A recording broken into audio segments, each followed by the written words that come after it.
नहमदुहु व नुसल्ली अला रसूलिल करीम अम्मा बाद फ़ाऊज़ु बिल्लाहि मिनश शैतानिर रजीम बिस्मिल्लाहिर रहमानिर रहीम। सूरह बकरा की आयत नंबर 247 से पढ़ना शुरू करेंगे हम। और आज मैंने ज़रा अपने उसको चेंज किया है। आज मैंने कहा कि अलामात और ब्लॉक्स वाले मीनिंग्स वाले सफ़े से पढ़ते हैं। हो सकता है इस तरीके से मीनिंग ज़्यादा अच्छे तरीके से समझ में आ जाए। तो ये सबक का आगाज़ करते हैं। रब्बि इश्रह ली सदरी व यस्सिर ली अमरी वहलुल उक़दतम मिन लिसानी यफ़क़हू क़ौली रब्बि ज़िदनी इल्मा रब्बि ज़िदनी इल्मा रब्बि ज़िदनी इल्मा। क़द बअसा यकीनन मुकर्रर कर दिया लकुम तुम्हारे लिए तालूत को बादशाह। क़ालू वो सब कहने लगे अन्ना यकूना कैसे हो सकती है लहुल मुल्कु उसकी बादशाही अलैना हम पर व नहनु हालांकि हम अहक्कु ज़्यादा हकदार हैं बिल मुल्क की बादशाही के मिनु उससे वलम यूता और नहीं दिया गया वो सातन मिनल माली वसत माल से। क़ाला उसने कहा इन्नल्लाह बेशक अल्लाह ने अस्तफ़ाहु उसे मुंतखब कर लिया अलैकुम तुम पर वज़ादहु और उसे ज़्यादा दी है बस्ततन कुशादगी फिल इल्मी वल जिस्मी और जिस्म में वल्लाहु और अल्लाह ताला यूती देता है मुल्क वो अपनी बादशाहत मन यशाउ जिसे चाहता है वल्लाहु और अल्लाह वासिउन वसत वाला अलीमुन बहुत इल्म वाला है। आइए इसके अब मीनिंग्स को देखते हैं। यानी पहले बात बासा बेसत मबूस बाइस कालू कौल काइल मकूला अकवाल ज़र्री मुल्की मलकुल मौत मलकूयत अलैना अलहदा अलल ऐलान और अल उमूम अहक्कु हकदार नाहक हक के ताला कितमान हक सातन वसत वसी और तौसी के लिए हम बोलते हैं उर्दू में ज़्यादा ज़्यादा मज़ीद या ज़ायद बस्ततन अपनी बसात के मुताबिक बसीत या कुशादगी मुल्कहु मालिकुल मुल्क मुल्की हालात यशाउ माशा अल्लाह इंशाअल्लाह मशीयत इलाही वासिउन वसत वसी और तौसी के लिए बोलते हैं अलीमुन इल्म आलिम मालूम और तालीम और मालूम के लिए बोला जाता है। तो इसमें देखते हैं सबसे पहले कि इसमें स्पेसिफिक जो अरबिक के वर्ड्स हैं रेड कलर के वो हमारे पास तीन है। यूता दी गई है, अस्तफ़ाहु चुन लिया है, मुंतखब कर लिया है, यूती देता है।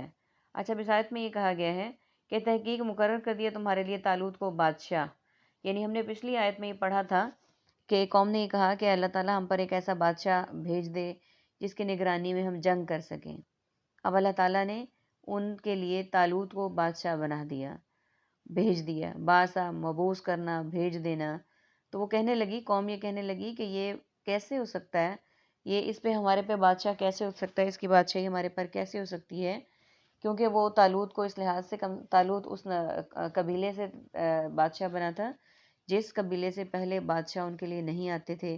तो फिर उन्होंने इसको मानने में हीलो हुज्जत से काम लिया और उन्होंने कहा कि हालांकि हम ज़्यादा हकदार हैं बादशाही के इससे कि हम इससे ज़्यादा डिज़र्व करते हैं, हकदार हैं कि हम बादशाह बने। और आगे फिर उन्होंने जो खामियां बयान की वो ये थी कि नहीं दी गई उसे वसत माल की, कि यानी कि बादशाह बनने के लिए उनके नज़दीक ये बात थी कि माल की वसत, माल का ज़्यादा होना, वसी होना भी ज़रूरी है, जो कि तालूत के पास नहीं था। इसने कहा बेशक अल्लाह ने मुंतखब किया है तुम पर। तो उन्होंने उनसे कहा गया कि अल्लाह ताला ने तुम पर चुन लिया है, मुंतखब कर लिया है और उसे ज़्यादा दी है कुशादगी इल्म और जिस्म में।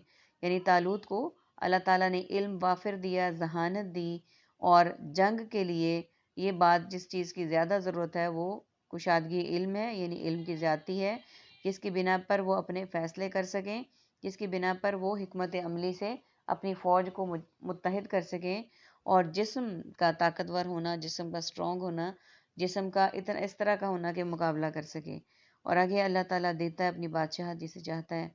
यानी अल्लाह ताला जिसको मुनासिब समझते हैं, जिसको चाहते हैं कि वो बादशाही जो है वो बेहतर तरीके से कर सकते हैं, अल्लाह ताला उसी को बादशाही देते हैं। और अल्लाह वसत वाला और बहुत इल्म वाला है और अल्लाह का इल्म इतना वसी है कि जहाँ तक हमारी सोच भी नहीं पहुँच सकती। इसलिए जो उन लोगों के एतराज़ात थे कि यूँ होना चाहिए था और ये होना चाहिए था और वो होना चाहिए था, तो वो अल्लाह ताला उन तमाम पाबंदियों से मुबर्रा हैं। अल्लाह ताला इन पाबंदियों को मानने वाले नहीं हैं। अल्लाह ताला का इल्म बहुत वसी है, हमारी क़ुव्वत, ताकत, हमारे इल्म हर जगह से बहुत गुना ज़्यादा है। जो उसका फ़ैसला है वो हमारे लिए बहुत बेहतरीन है और उसी के फ़ैसले को मानते हुए اور اس پہ ہم اپنا سر جھکاتے ہوئے کامیابی حاصل کر سکتے ہیں۔